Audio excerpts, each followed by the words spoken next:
today we're talking about having ADHD as a healthcare worker, the good, the bad, and some things that I have discovered that help. And this is just my personal experience having discovered that I have ADHD and I'm a physical therapist assistant and I work full time at a nursing home. So I'm in a clinical setting working with patients, doctors, nurses, aides.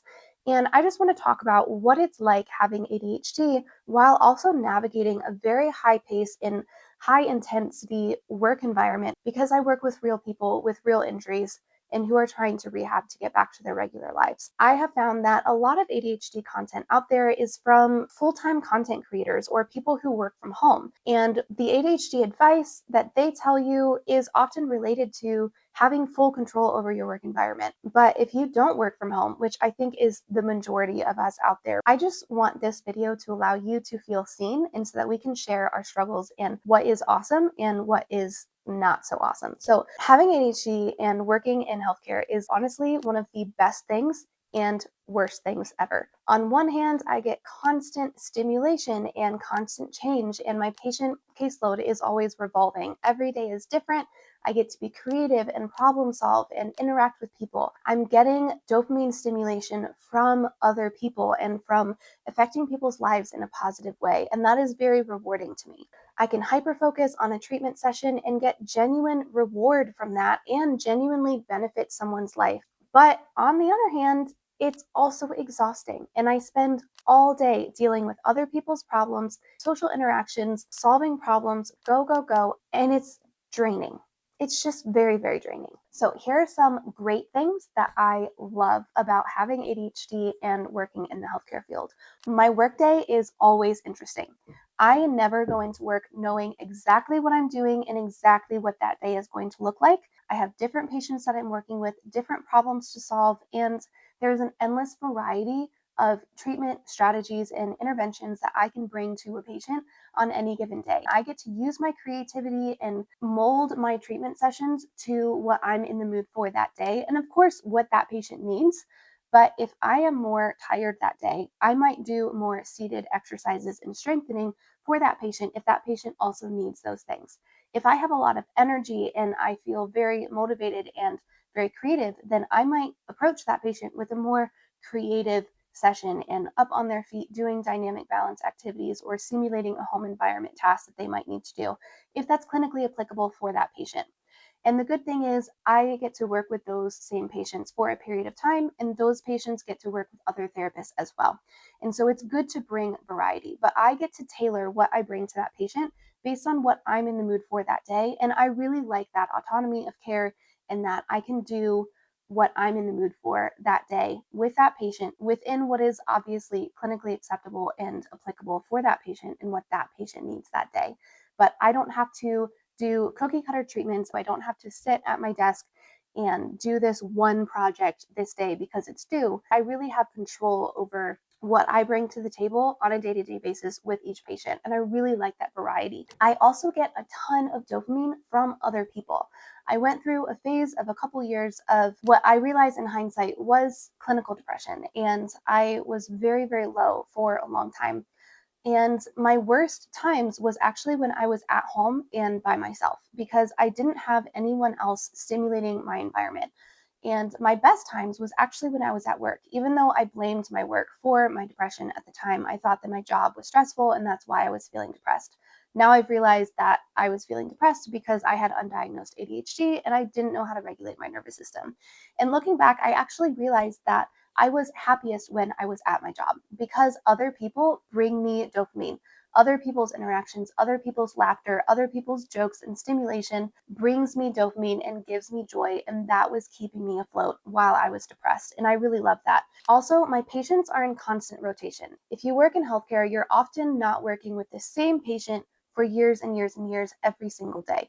Some environments are like that, but I'm often working with a patient for a period of 2 to 6 weeks at a time. And then that patient hopefully graduates to go home. So if a difficult patient that is very hard to work with and is just draining and energy sapping, and there are, of course, those people that just take it all out of you, I often know that I don't have to work with that patient long term because either they will be discharged from our caseload or they'll be transferred to another therapist or they might move on to another phase of their life. And so I never have to deal with people for a very long time. And so my caseload is always in flux, and that suits me very well of needing variety and needing change in my day-to-day workplace. Another great thing that I love about my job is that it's a deep sense of value. ADHD people often have a very, very strong sense of internal value or justice or wanting what is right in the world. And I get that strong sense of value in my job, being able to work on an interpersonal level with people and really talk to people and figure out what is going to benefit their life and then help them through that. I really love helping people become the best that they can become. And that is intrinsically rewarding and very valuable to me. And so if you work in the healthcare field, you are making a big difference in people's lives. And that is awesome. And that's a great motivator to get out of bed in the morning. I can also use my creativity to help others. A lot of times people come to me with problems and say, well, I am non-weight bearing on my right foot and I've got 3 steps to enter my house. How do I get into my house when I'm not strong enough to hop on one foot, right? And so we get to problem solve and come up with solutions to those problems. And I get to teach people different strategies to do things. Someone might say, well, I'm wheelchair bound, but I want to be able to drive independently and I need a way to get my wheelchair into the back of my car and then also get into the driver's seat and then get out of the driver's seat and get my wheelchair out of the car and transfer into my wheelchair to move on with my day. And I need a way to figure that out and how to do that. And so we get to simulate that environment and figure out how to help that person navigate that challenge that they have. And so I get to be creative and come up with creative solutions for people to help them with their everyday life. It's just fun to be creative. I'm often using electrical tape and duct tape and doing weird things for these people to like help them be more comfortable. And it's fun for me to be creative at my job. And that creativity is often with high reward of impacting someone's life in a positive way. So, another benefit of my workplace setting is that oftentimes my treatment times with my patients are 30 to 60 minutes long. And so I'm not expected to have a long attention span. I'm expected to lock in on this one patient and get a full scope of everything that this patient is going through and then solve that problem or come up with a treatment plan to help that person through this specific issue for 30 minutes and then move on. That is great for me because I don't have to focus on something for 5 hours at a time, heaven forbid, 8 hours at a time. I can just switch tasks every half an hour. That is going to be a bad thing when I get to the bad things about my job is that I do have to task switch often. But it does help though because it keeps my brain constantly stimulated. It's constantly giving me different challenges and different things to work on all day. And so I don't have to have a long attention span and I'm always stimulated with a new challenge about every 30 minutes. One benefit that is very specific to my job is that I have flexible hours. It's one of the reasons I chose to work in a skilled nursing facility rather than an outpatient clinic or even a hospital setting. I have worked those settings. And it's always very stressful to me to have to get to work at a certain time for a specific appointment time. If I have an outpatient coming in at 8 o'clock and I have to be at work by 8 o'clock for that patient, that can be really stressful to me because I have time blindness and it's really hard for me to get out of the house at a certain time. And so having a job where I can get to work sort of whenever I want to is really, really helpful. And that's how my job works at a nursing home is that when I get there, I grab my schedule and I have 8 hours worth of work to do, and I have 8 hours worth of patient treatment. And I can start my day anytime between 7:30 and 10. That pressure off of my life of I can let my morning go however my morning's going to go. And when I get to work, I get to work and it's fine. That has been a lifesaver to me, big improvement in my life. I also love the value that I get in relationships. Working in a place where you get to be a teammate with someone else. As a PTA, I'm often working with CODAs, which are certified occupational therapist assistants. So if you're not familiar with the therapy world, there's physical therapy and occupational therapy. Generally, PTAs and CODAs work together a lot. So I love the value in relationships and teamwork at my job. Even with other PTAs, we work in a gym all together. And so I might be working with my patient, but on the other side of the mat table, another therapist is working with their patient and they get to interact. We get to interact. We're all socializing together all day long in the gym. And I really find that very valuable and very fun to do. I encourage you to make friends and be friendly towards your coworkers. There's something to be said for going to work, keeping your head down, doing your job, and leaving. But there's also something to be said for building relationships and being a fun person to be around, being helpful, going the extra mile to help other people out. And then that way they like you, they're willing to help you out. It really becomes a very friendly and kind of a camaraderie environment at your job. And if you can create that for yourself, that will also bring you a lot of dopamine and a lot of fun stimulation in your day so that you're not dragging. On to the hard things. Working in healthcare with ADHD can also be really, really hard. And I don't want to make it sound like all sunshine and rainbows because it can be very difficult. A lot of content creators and ADHD advice says to really play to your strengths. And when you're having a good brain day, to just lock in and get a lot done. And when you're having a bad brain day, or you're on your period, or you're in your winter phase, to just do less at that time. And when you're in your summer or ovulatory phase, you can do more because you have higher energy. But when you work in healthcare, you kind of have to perform at the same level and be at your max every day. You do have to perform at your highest level every single day because you never know when a medical emergency is going to pop up, or every day you are really impacting people's lives and helping them physically. And if you are just lazy or doing something wrong that day, that can actually result in a serious injury of someone else. And so you can't really half ass your work when you're working in the healthcare field. And that really sucks when you have ADHD, you're a woman, and sometimes your energy is just so drained, but you still have to show up for your patients. That can be really, really difficult. And that can lead to a lot of masking at your work, at job. That can just be really, really exhausting. Usually, what that leads to is having very little capacity for anything else outside of your job.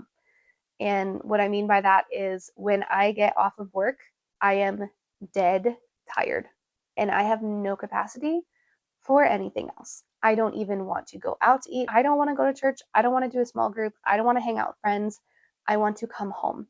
And it is really hard for me to get anything done outside of work hours because I go to work, I give my all at work, and I get off of work completely and totally drained. I have nothing left and I need to come home and just crash on the couch. And that really affects my social life. I am socially exhausted outside of work because at work, I'm constantly interacting with patients, engaging with people, nurses, aides, talking to people, encouraging the elderly to get up out of bed and moving and walking, taking a sick elderly patient that has just come from the hospital and saying, hey, come on, it's time to get up and go. I have to be very friendly. I have to be very convincing. I have to schmooze the heck out of that person to get them to do what they need to do to rehab to get home again.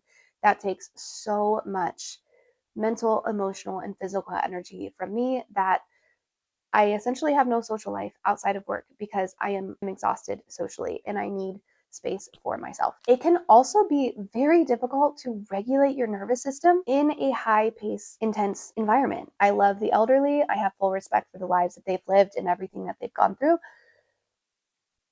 But sometimes patients can be mean.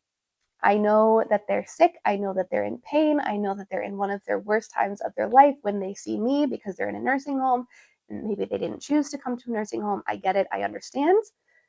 But sometimes people can be mean, even family members, when they're stressed, when they're in pain, when they're sick, when they don't feel well, when they've gone through the ringer of the healthcare system, and then they come to me.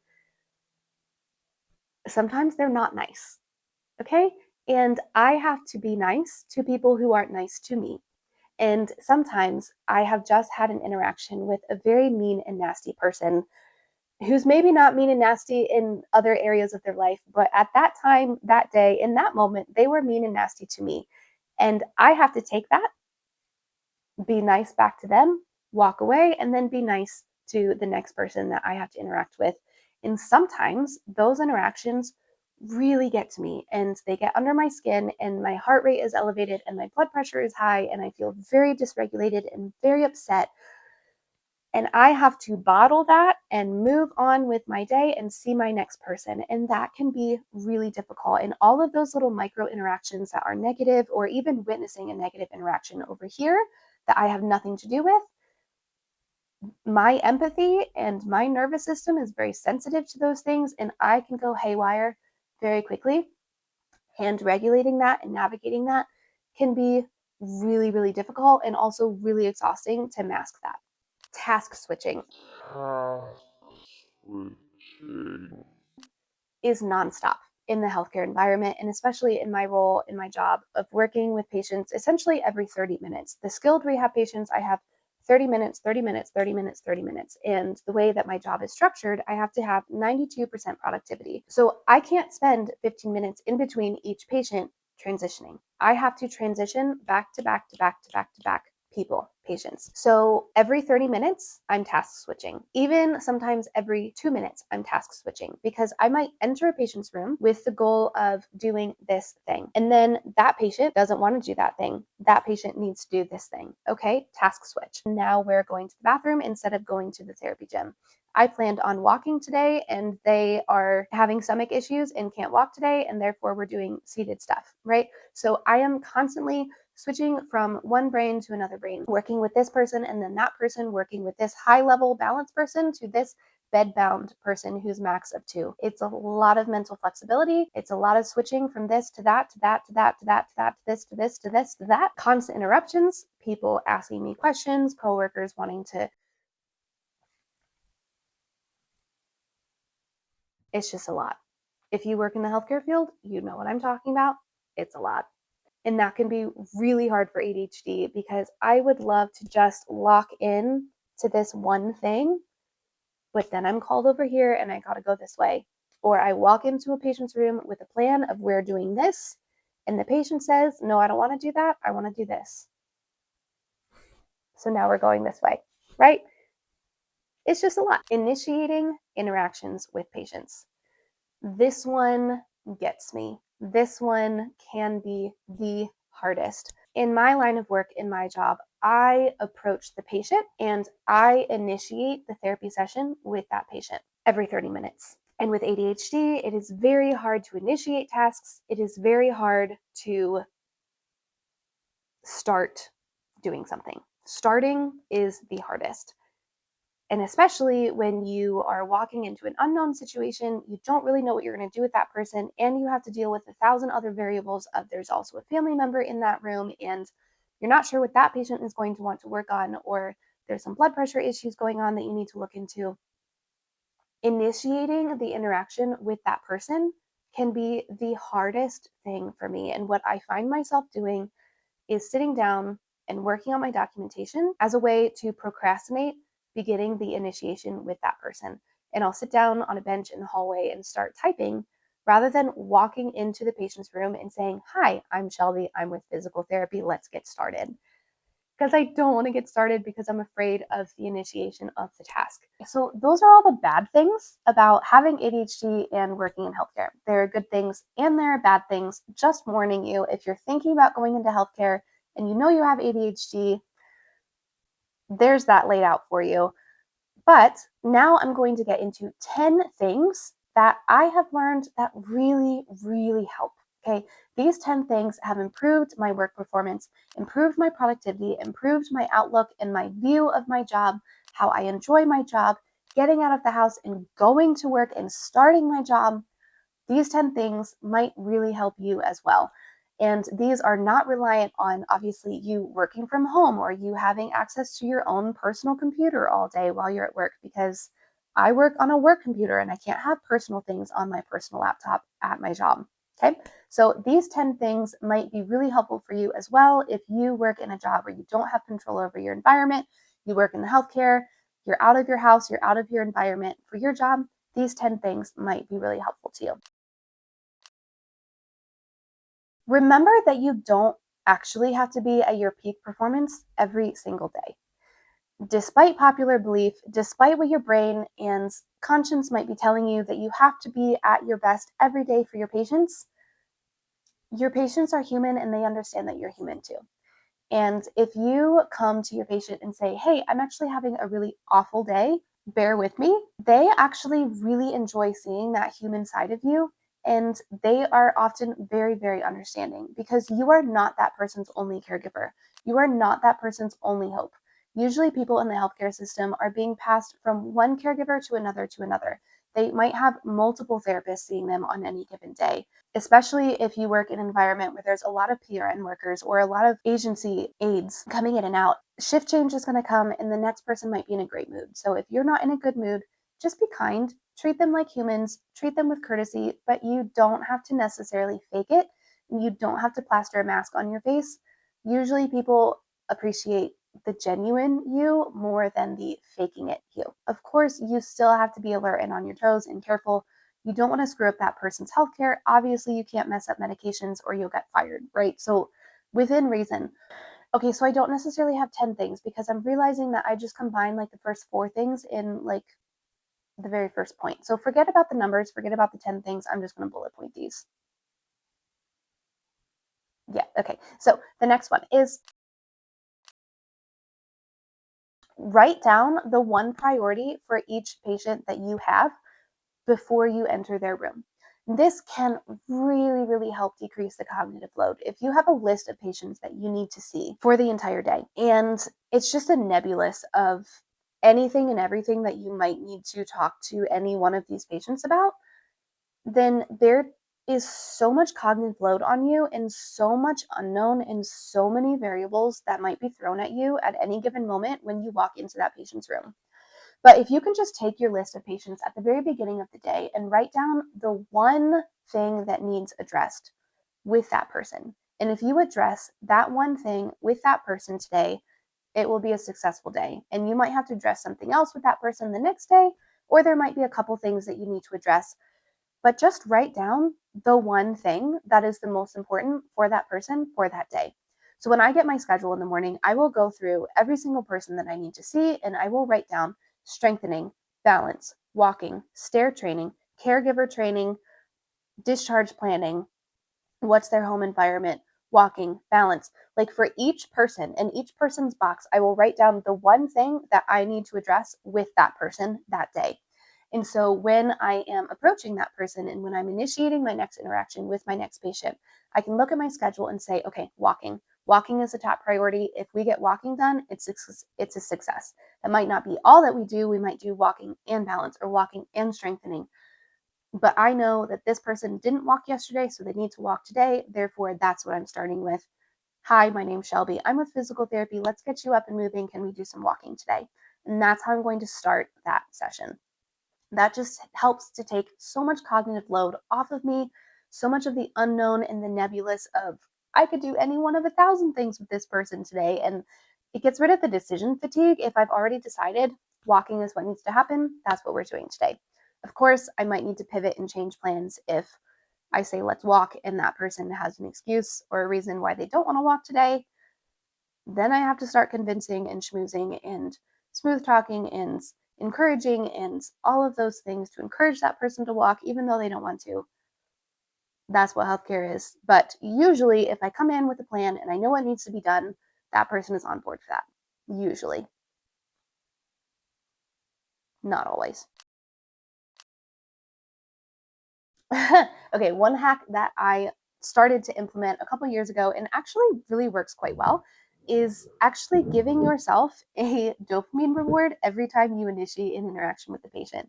So this was when I was really, really struggling to initiate walking into the room and interacting with that person because the variables were so overwhelming of what might happen the second I walk into that room. And there are so many decisions to be made, so many conversations that might happen, so many different directions that that treatment session could go. And so it was so overwhelming and so hard for me to walk into the room and initiate the interaction. So I would procrastinate, I would document, I would go see somebody else, I would pace around instead of just going in and starting my treatment.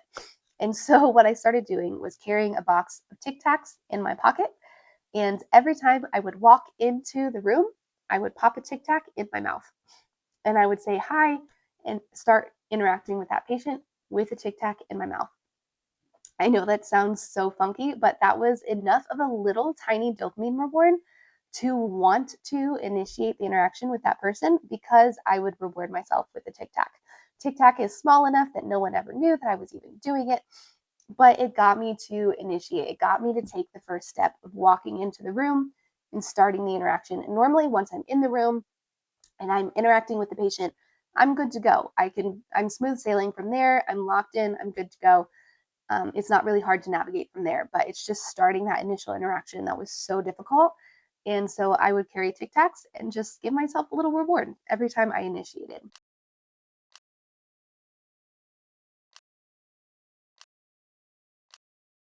Another tip that really helps if you are in an environment like mine where you have a certain amount of time that you have to treat this patient for, and you can't go overtime and you can't go undertime. Insurance regulation is often very strict with how much time we spend with patients, and we have to bill to the minute exactly how much time we've spent with that patient. No more, no less, the exact minute. If I spent 33 minutes in that room, I have to bill 33 minutes in the room. If I was scheduled for 20 minutes and I spent 24 minutes, I have to bill 24 minutes in the room, right? And so with time blindness, that can be really hard to navigate and remember that time and keep track of that time. So one thing that really helps me is to actually have a timer on my computer. And so there's actually a timer app that most PCs have. And so even on my work computer, I pulled up that just app that is on the PC itself. And I will start a countdown timer from 30 minutes to zero, because whatever amount of time I'm scheduled for that patient, if I'm scheduled for 30 minutes with that patient, the second I walk in the room, I'll start the 30-minute timer on my laptop. And it's just small in the corner of my computer. And that way, if I'm unsure of how much time I have left, I'm unsure of what activity I should do next with that patient, I can glance at my laptop and know immediately, without doing math on my watch, how much time I have left. Oh, I only have 8 more minutes. So let's not go for a walk because that's going to take time and I'll have to transition out. Let's just do a couple exercises and I'll save that last 5 minutes for me to transition out of the room, give them their call light, set them back up, give them their blanket, make sure they don't need anything, and then walk out of the room. Because if you don't give yourself a transition time out, you'll often be going overtime. You'll lose 10 minutes in between every patient, and then you'll lose your productivity. So, having a timer on my computer really, really helps me to just manage that time when I have time blindness. Another thing is to really just have endless grace for yourself. You have a nervous system regulation disorder, you have ADHD, your brain does not work the way that other people's do, and it can be very, very hard for you to task switch and remain on task. And if you're working in healthcare, that can be really challenging. So just have grace for yourself. And if you're having a bad day and you're really struggling, you're not a failure. You're just having a bad day and you're struggling that day, and that is okay. Have grace. Always assume the best about everyone. It does not help to be angry at a patient for med seeking or seeking attention or falling on purpose. I That really drives me crazy when healthcare workers start becoming angry at patients and blaming patients for doing things on purpose when that patient is sick and ill and weak. It doesn't help to be angry at that person. Even if that person is doing things on purpose or being behavioral, they're also in a really tough spot and they're also really struggling. And so it doesn't help my psyche to be angry at that person. I try to assume the best about people and assume that they're trying and assume that if they're being difficult, they're really, really struggling and they need patience and they need grace. And it's a lot easier for me to approach someone in a kind way if I'm assuming the best about them. Don't get angry at your patients. Don't get angry at your coworkers. Don't get upset at someone for having a bad day. Healthcare is really hard. Being a patient in the healthcare system is really hard. Being a staff member or a worker in the healthcare system is also really hard. And those people working together is really hard. All of it's really hard. Have grace for people. Assume the best about people. Don't get angry at someone for having a bad day, because tomorrow you might be that person also having a bad day. So just assume the best. Also, the very last thing is medications. ADHD meds can really help. It can really help when you don't have control over your environment. Meds can really just help you reach that next level of being able to operate in these really high intensity environments that you don't have control over. ADHD medication can be of benefit. Look into it if you've never tried it. There's nothing wrong with trying it. And if you don't want to try it, that's fine. But if you've never tried it, maybe look into trying ADHD medication. Talk to your doctor about it. I have tried it and it really, really does help elevate my performance in the workplace. It's just a really useful tool to use when you need it. That's all I have to say about that. So if you take anything away from this, it's just that having ADHD in the workplace gives you a different experience. It gives you a superpower here and a weakness here, and they combine. And you have to learn to play into your strengths and have grace for your weaknesses. You do not have to be perfect every day. Do not hold yourself to that standard. And you are not the only reason your patients are failing or succeeding. It is the healthcare system as a whole. You are kind of a cog in the wheel, and you just have to show up, be the best that you can be, do the best that you can do, and care about people. And if you're doing that, you're killing it. You're doing a great job. Keep doing what you're doing, keep caring, keep trying, keep showing up. If that's what you're doing, you're one of the best. So if you want to see the actual practical application of the actual tools that I use to manage my ADHD throughout the day, the real things that I do in real time to navigate my ADHD symptoms and regulate my dopamine, check out this next video, 10 things I use daily to manage my ADHD symptoms and regulate my nervous system, to see what I actually do on a day-to-day basis to navigate my ADHD in the healthcare field. That's all for now. See you guys next time. Bye. Oh, are you gonna hang out back there? What are you doing? Can you stop? Don't eat that. Can you not?